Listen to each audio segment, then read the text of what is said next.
और फिर दोनों एक से हो जाएंगे। जब ही सतनाम हृदय धरो,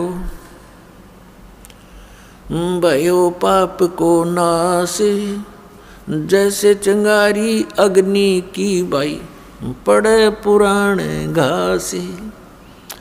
अब जैसे कोई पाप गणे इकट्ठे कर रखे हैं, परमात्मा की शरण में आ जाए, मर्यादा में रहे, तो फिर सतनाम का जो जाप है ये 2 अक्षर का है, जिसमें एक ओम मंत्र है, दूसरा तत्व सांकेतिक है। ये दास बताओगे। इन दोनों का श्वास उस श्वास से सिमरण करना पड़ता है। तो इस सतनाम के जाप से आपके संचित कर्म नाश हो जाते हैं, जो युगों युगों का ढेर लगा पड़ा है। उन्हीं में से आपको कुछ पुण्य कुछ पाप निकाल के ये एक मानुष जीवन दिया जाता है। और फिर आपके प्रारब्ध में भी अगर कोई कष्ट है, आपके इस जीवन में जो लेख लिखे गए हैं, आपकी किस्मत बनाकर भेजी है भगवान ने, इस धर्मराज ने, तो उसमें भी यदि आपका कोई दुख कर्म पाप कर्म के कारण कोई कष्ट आना है, वो भी इस सतनाम के जाप इस दास से प्राप्त करके, अपनी मर्जी से जाप करने से नहीं, किसी डुप्लीकेट व्यक्ति से जो अधिकारी नहीं है उससे उपदेश लेकर के वो नकली कहीं भ्रमित भी कर रहा हो, तो उससे भी कोई लाभ नहीं होगा। तो फिर आपका प्रारब्ध का पाप भी नाश हो जाता है।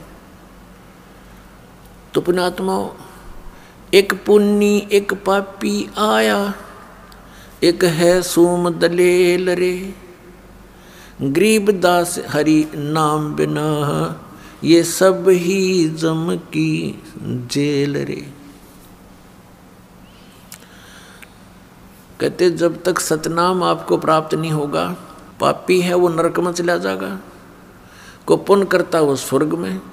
फिर दोनों खाली हो गए, पाप वाला नरक में पाप खत्म करके, स्वर्ग वाला स्वर्ग में पुण्य खत्म करके, और फिर वह दोनों वापस यहाँ पर इसी काल की जेल में।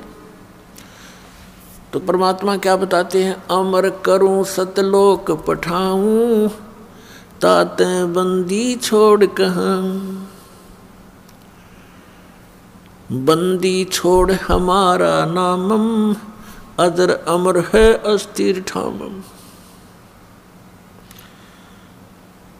पुण्यात्माओं, आपके ऊपर बहुत जबरदस्त प्रभाव है। जैसे किसी व्यक्ति ने नशा कर रखा हो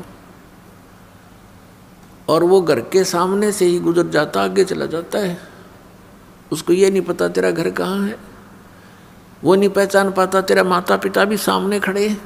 तो वो दशा आज आपकी और हमारी है। हमारे पिता यहाँ भटक भटक कर चले गए, 120 वर्ष तक रहे वो बनारस में, काशी शहर भारतवर्ष में।